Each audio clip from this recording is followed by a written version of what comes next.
Le Petit Train du Nord, c'est un nom qui vous dit quelque chose? Il paraît que cette appellation a été créée dans les années 1920 des trains de neige, ces convois spéciaux remplis de skieurs qui partaient de Montréal en direction des Laurentides. Et oui, vous l'aurez deviné, c'est notre sujet d'aujourd'hui. Bonjour, je suis présentement en direct de Saint-Jovite pour vous souhaiter la bienvenue à Histoire d'un Nord. Si c'est la première fois que vous entendez parler de l'histoire des Laurentides, je vous recommande fortement d'aller écouter mes 5 vidéos déjà sorties afin de mieux comprendre le sujet dont nous allons parler aujourd'hui. Bonne écoute!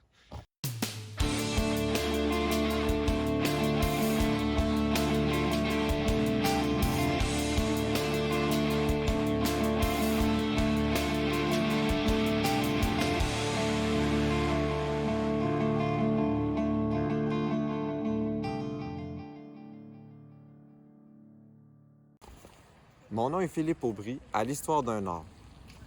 Avant les développements autoroutiers des années 1950, le train connaît des années phases dans les Laurentides. Le train, le ski et les hôtels sont intrinsèquement liés. Et bon nombre d'hôtels célèbres naîtront dans cet âge d'or du chemin de fer touristique. En norvégien, ski signifie morceau de bois. Les skis sont utilisés par les Scandinaves depuis fort longtemps pour se déplacer sur la neige. Mais au Canada, on n'a pas de ski. On connaît plutôt les raquettes que les Autochtones ont montrées aux Canadiens dès l'époque de la Nouvelle-France. Les promenades hivernales sont bien connues des Canadiens et c'est seulement dans les années 1870 que des Norvégiens vont importer en Amérique le ski, ce sport si connu de vous et moi aujourd'hui. En 1879, un événement grandement médiatisé contribue à populariser la pratique de ce sport scandinave. Un certain Birch a réalisé en ski de fond le trajet Montréal-Québec. Ce nouveau sport piquera la curiosité et s'ajoute aux raquettes et à la luge que l'on connaît déjà. La pratique du ski commence à Montréal, alors que Montréal accueille des skieurs dans des conditions qui ne ressemblent en rien à ce qu'on connaît aujourd'hui. À Québec, on skie sur les plaines d'Abraham. En 1905, les Laurentides sont dans la mire du Montreal Ski Club, alors que débarque le groupe de skieurs à Shawbridge, aujourd'hui Prévost, pour effectuer un trajet de 34 km en suivant les voies ferrées. En passant, j'ai choisi de garder le nom Ski Club parce qu'à ses débuts, le sport est surtout pratiqué par des anglophones. Les amateurs dévalent des pentes et des flats non balisés. À cette époque, ski de fond et ski alpin ne sont pas encore distingués un de l'autre. D'autres villes des Laurentides adoptent le ski et les écoles de ski, comme celle des Villes-Cochons à Sainte-Marguerite. Dans les années 1920, des concours de ski s'organisent dans toutes les villes où se situent des montagnes skiables. Il faut dire que le sport est considéré international en devenant une discipline des premiers Jeux olympiques d'hiver en 1924.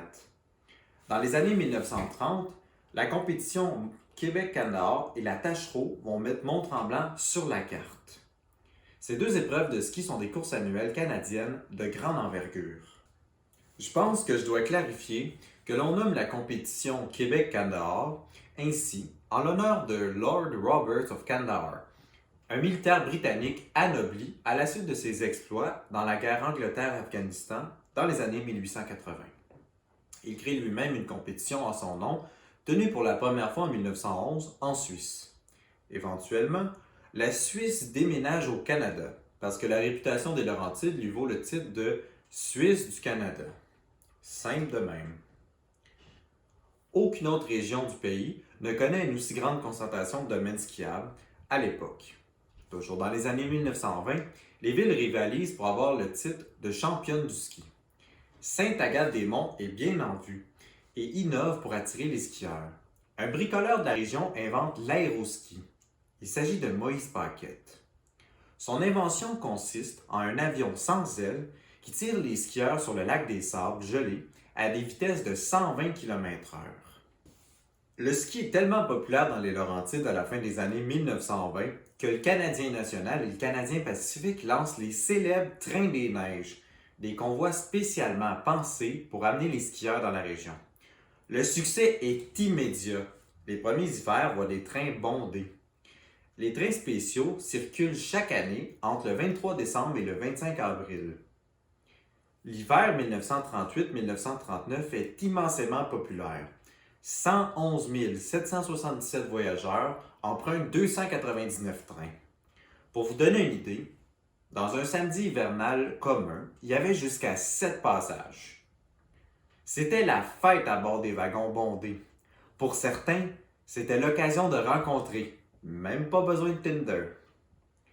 Évidemment, les Laurentides ne se limitent pas qu'au corridor étroit couvert par les voies ferrées que constitue la colonne vertébrale du transport dans la région. Mais on remarque une concentration des montagnes skiables et des hôtels dans l'axe du chemin de fer. Plusieurs routes sont attachées à cette colonne vertébrale. Mais le gros problème, c'est que les chemins n'ont pas la réputation d'être très confortables, si ce n'est pas praticables, parce que le climat québécois, on le sait, n'est pas très clément envers les routes. La fréquentation de plus en plus nombreuse de la région amène sans surprise des plaintes envers le réseau routier négligé. C'est le gouvernement provincial qui va prendre en main les grandes routes, qu'on peut nommer routes nationales, les routes à 3 chiffres aujourd'hui. On est dans les années 1920 avec la loi sur les bons chemins. Et le gouvernement prévoit alors dépenser 17 millions de dollars à l'époque. C'est énorme. La route 11, la future route 117, va connaître toutes sortes d'améliorations comme l'asphaltage de certaines de ses portions plus au sud et son gravelage jusqu'à Mont-Laurier en 1926, de quoi rendre le chemin un peu plus fréquentable. C'est que Montréal voit dans les années 1920 une augmentation du nombre de véhicules automobiles sur son réseau routier. La ville procède au pavage de ses rues de manière systématique.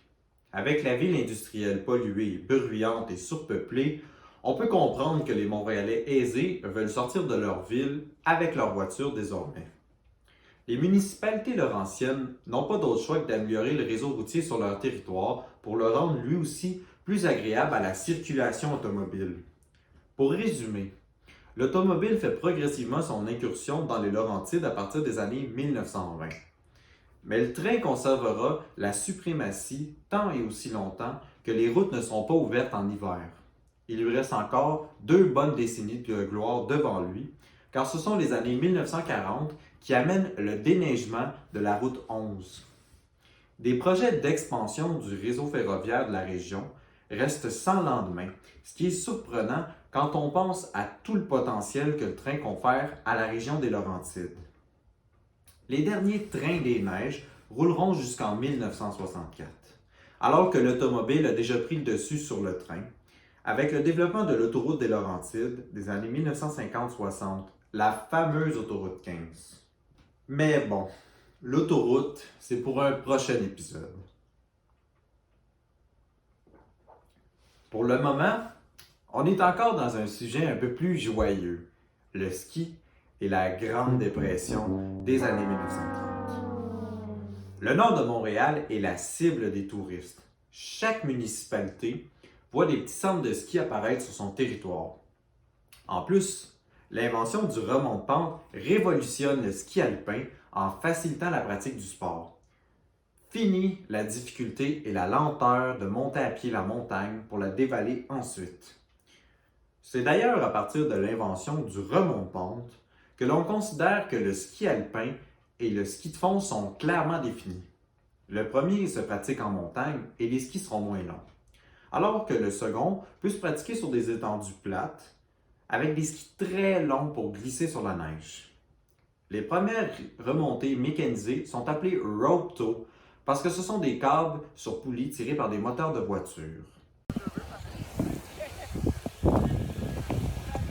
Fait que ça c'est comme un rope tow dans le temps, mais là je suis sur du plat. Ouais, tu fais comme moi, toi, Philippe, hein, Ouais. ça. En arrière, C'est une expérience historique qu'on vit, là. C'est comme ça que les premiers skieurs ils remontaient les pentes. On doit cette invention à Moïse Paquette, notre patenteux de Sainte-Agathe, et un garagiste de Shawbridge, un certain Foster. Shawbridge et Saint-Sauveur sont les premières villes qui profitent de cette invention, mais ça se propage rapidement. Déjà en 1939, on compte 20 remontées de type rope tow en opération dans les Laurentides. Un nouveau genre de centre de ski se développe. Joe Ryan, un Américain qui découvre la région grâce aux compétitions de ski sur le Mont-Tremblant, décide en 1938-1939 de bâtir un complexe axé sur le tourisme. Un village de style Vieux-Québec, bucolique, romantique et vieillot est construit au pied de la montagne tremblante afin d'accueillir des commodités pour les skieurs. En passant, le village du centre de ski de Joe Ryan existe toujours. Il a été intégré aujourd'hui dans le village piétonnier construit par Intrawest dans les années 1990. Mont-Tremblant, c'est aussi le tout premier centre de ski du Canada à avoir un télésiège. C'est révolutionnaire à l'époque.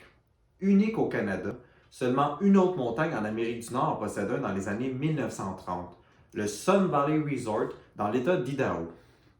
Pourtant, à la fin de la Seconde Guerre mondiale en 1945, il y en a 30 en opération dans les Laurentides. C'est vous dire comment ces inventions sont essentielles à la pratique du ski alpin, puisque l'on se presse d'en équiper les montagnes. Mais c'est aussi l'époque de la construction des grands hôtels touristiques. Si certains skieurs repartent le jour même, ne se contentant que d'une demi-journée de leur sport préféré, la majorité préfère rester sur place le samedi soir et ne retourne en ville que le dimanche. C'est ce qui explique que beaucoup de grands hôtels vont ouvrir à cette époque, comme l'hôtel La Sapinière à Val-David, le Chanteclair de Sainte-Adèle ou le Sun Valley de Valmorin.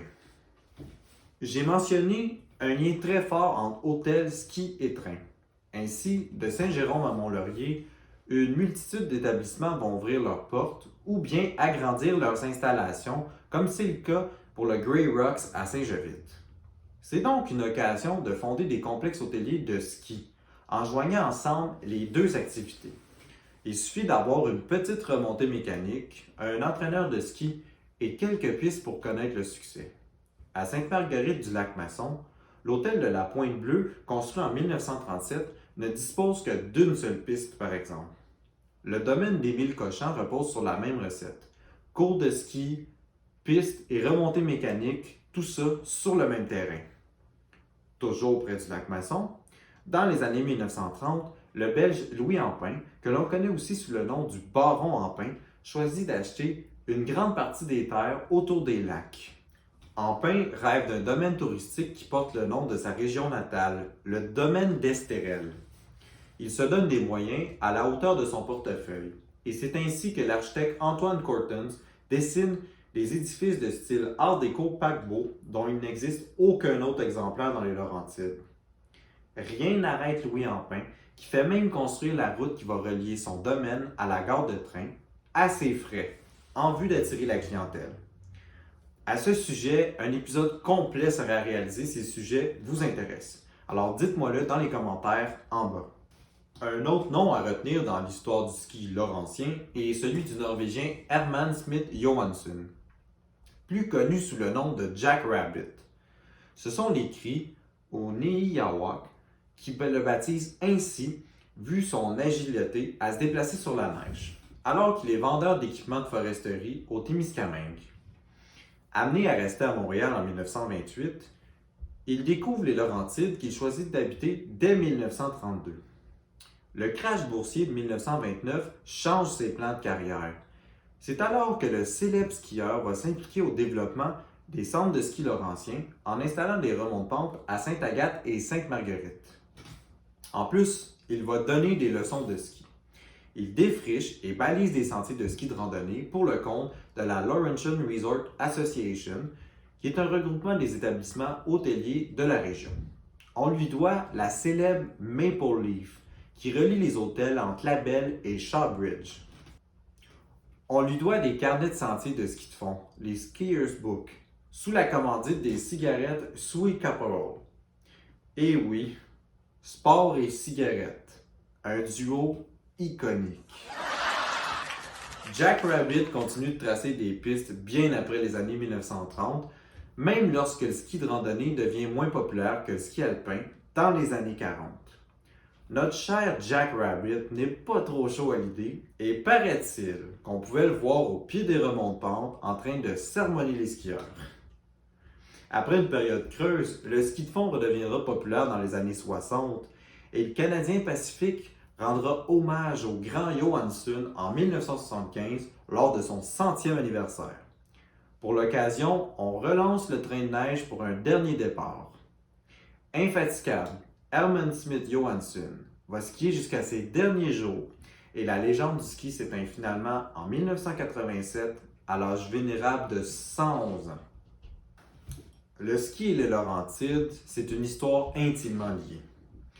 Longtemps pratiqué en Europe, le sport connaît rapidement du succès au Québec et il se popularise à un point où les compagnies ferroviaires lancent des convois spéciaux pour assurer le transport des skieurs vers le paradis touristique laurentien.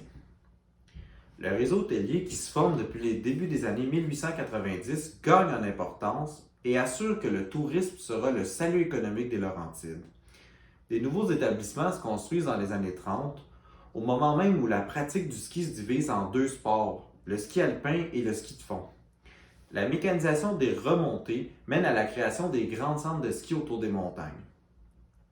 Je vous réserve pour un prochain épisode la concentration des centres de ski qui s'effectue à partir des années 1950. Mais avant de se rendre là, dès 1945, les Laurentides vont devenir de plus en plus accessibles grâce à la démocratisation de l'automobile. Mon nom est Philippe Aubry. Merci d'avoir été des nôtres aujourd'hui. Aimez, commentez et partagez si le contenu vous a plu. N'oubliez pas de vous abonner. Au prochain Histoire d'un Nord, on prend la route 11 ensemble pour parler de l'après-guerre et de ses conséquences. Je vous dis à bientôt.